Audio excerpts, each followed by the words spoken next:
चिल्लाते क्यों हो? अभी इतनी रात बाकी है, वो झुंझलाया। रात के खाने से अभी तक उसका मैदा भी भारी था। आंखें बंद किए किए उसने पतलून टांगों पर चढ़ाई।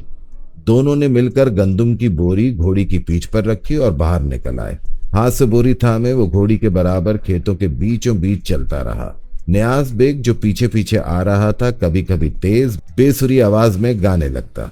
चांदनी इस कदर साफ थी कि चोटी तक नजर आ रही थी। पिछली रात की बोझल नमदार हवा उसके चेहरे से टकराई और वो चलते चलते ऊँघने लगा। कीकर के नीचे एक गीदड़ मुंह उठाए खड़ा गौर से बैलों को देख रहा था। नियाज बेग ने दूर से उसे देख लिया। उसने फौरन नईम को रोका। चक्कर काट कर दबे पांव पीछे से गया, करीब जाकर घुटनों के बल हो गया, फिर लेट गया और आहिस्ता आहिस्ता रेंगने लगा। गीदड़ आहट पाकर चौंका और भाग गया। नियाज बेग ने गाली दी। लालू की घोड़ी पाले से जुड़ गई है, उसके लिए चाहिए था। गीदड़? नईम ने पूछा। हाँ, इसका गोश्त गर्म होता है। बोरी उतरवाकर वो फौरन खेत में घुस गया। आओ मेरे साथ चलो। दूसरे चक्कर पर गुजरते हुए वो पुकारा, देखो ये हल फेरने से मुख्तलिफ होता है। इसमें तुम हत्ती पर बोझ नहीं डालोगे, सिर्फ नाली को जमीन में डुबोए रखना। लो करो और बीज नाली में डाले जाओ। इसे नल बेयाई कहते हैं। उसने नाली नईम के हवाले की, बीज की झोली उसकी पुश्त पर कसकर बांधी और साथ साथ चलने लगा। तीसरे चक्कर पर वो खेतों से बाहर निकल आया और कीकर के नीचे खड़ा होकर देखने लगा।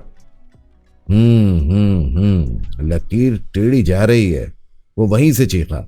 नईम उल्टे सीधे कदम रखता, नाली से कुश्ती करता, जेरे लब गालियां देता हुआ बैलों के पीछे पीछे चलता रहा।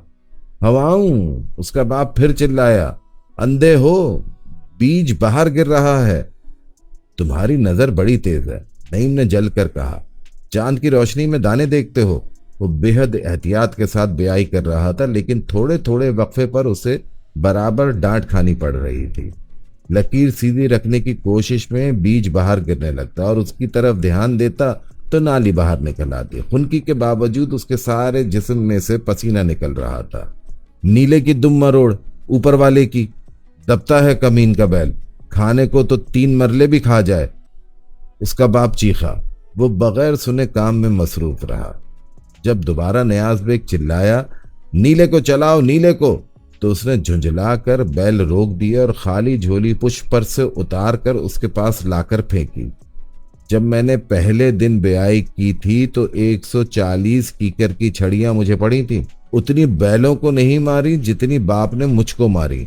अयाज बेग ने झोली भरकर नईम की कमर पर कसते हुए कहा, तो तुम अब बदला उतारना चाहते हो?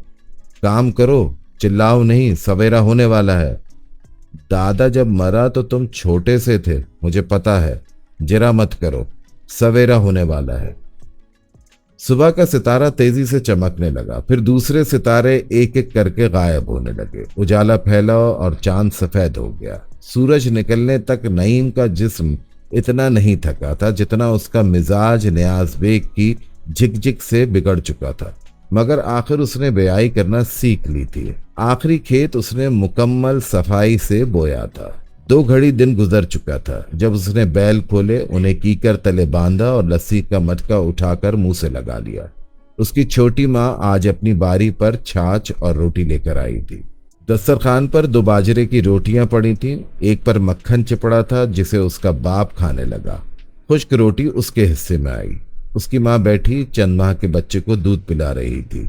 वो मामूली शक्ल की एक सीधी सादी औरत थी और उसके संभलाए हुए चेहरे पर किसान औरतों की आम जिल्दी बीमारी के सफेद धब्बे थे।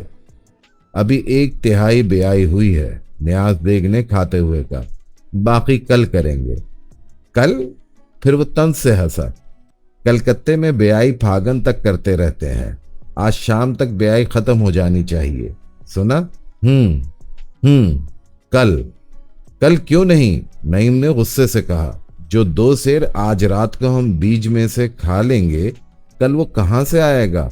वो खामोशी से खाते रहे। उसके बाप के जबड़ों की आवाज दूर तक जा रही थी। कई किसान हल पकड़े हुए पास से गुजरे। सूरज ऊंचा हो गया था और धूप में सफेदी और सख्ती आ चली थी। ताजा ताजा बिछाए हुए बीज पर कबूतरों के गौल आ रहे थे, जिन्हें नियाज बेग गालियां देता हुआ उड़ाता जा रहा था। नईम को भी मक्खन दो, औरत ने नियाज से कहा। हाँ हाँ लो, खाओ, आज तुमने मेहनत की है। नईम अपनी रोटी खत्म करके बाप की रोटी खाने लगा। मैं तो तुम्हें भी अली की तरह समझती हूँ, छोटी माँ ने उससे कहा। नईम ने खामोशी से खाना खत्म किया और लस्सी का कटोरा भर के पिया। फिर वो सोए हुए बच्चे के गालों पर हाथ फेरने लगा। नियाज बेग ने बाकी लस्सी एक सांस में चढ़ाई और हुक्का गुड़गुड़ाने लगा। लो हुक्का पी लो, फिर तुम्हें काम करना है। मैं नहीं पीता, नईम ने जमीन पर लेटते हुए कहा। मुझसे अब ब्याह नहीं होगी। नियाज बेग ने टेढ़ी नजरों से उसे देखा, फिर गुस्सा दिखाने को हवा में बाजू फेंक कर कबूतरों को गालियां देने लगा। जब सारा तंबाकू जल गया तो वो उठा। इसीलिए ब्याह के दिनों में हमें मक्खन नहीं मिलता था। उसने अपने आप से बात की और झोली कमर पर लाद कर खेत में चला गया। धूप तेज हो गई। कीकर के नीचे की जमीन बैक वक्त नीम गरम, ठंडी और नमदार थी। नईम को छाछ और बाजरे की खुमारी चढ़ने लगी। तुम्हारी माँ समझती है मैं तुम्हारी दुश्मन हूं, छोटी माँ ने बात शुरू की। अब एली हो गया है तो मेरा क्या कसूर, वो कहती है। मैंने टोना किया है। नईम बच्चे के जिस्म पर हाथ फेरता रहा। वो छोटा सा सेहतमंद गंदुमी रंग का बच्चा था और उसके सोते हुए मुंह से दूध की बू आ रही थी। हाँ, तुम्हें लड़ना चाहिए, मैंने माँ से भी कहा था। बच्चे की पक्की हुई फसल की तरह सुनहरी जिल्द को थपकते हुए उसे बहुत प्यार आया। लेटे लेटे मुंह आगे बढ़ाकर उसने उसे प्यार किया। वो पहली दफा उस बच्चे को प्यार कर रहा था और शायद पहली बार उस अजनबी दुश्मन औरत से मुखातिब था। आज मैंने 3 खेत ब्याई की है। अली को खूब दूध पिलाओ, फिर हम मुकाबले पर हल चलाया करेंगे और बाप यहाँ बैठकर गाली दिया करेगा। लड़का हिला और आंखें बंद किए किए रोने लगा। माँ ने गिरेबान खोलकर बड़ी सी गंदुमी दूध से भरी हुई छाती उसके मुंह में दे दी। तुम भी मेरे बेटे हो, अली भी है, तुम दोनों का एक खून है। नईम बच्चे का पांव दांतों में लेकर दबाता रहा। औरत ने पहली बार गौर से इस जवान अजनबी आदमी की तरफ देखा और रोने लगी। 12 साल तक हम बहनों की तरह रहे। मेरे बाप ने जब मेरा पहला खाविंद मर गया तो मुझे यहाँ पर दे दिया। मुझे आए हुए 20 दिन हुए थे कि तुम्हारा बाप चला गया। हम एक छत के नीचे रहे और किसी दूसरे मर्द की रान न देखी। अब वो मेरी दुश्मन है। वो देर तक बातें करती रही। नईम लेटा लेटा सो गया। सारा पिछला पहर नियाज बेग ब्याई करता रहा। धूप में काम करने से उसका रंग स्याह हो गया और पसीने से दाढ़ी और छाती के बाल भीग गए।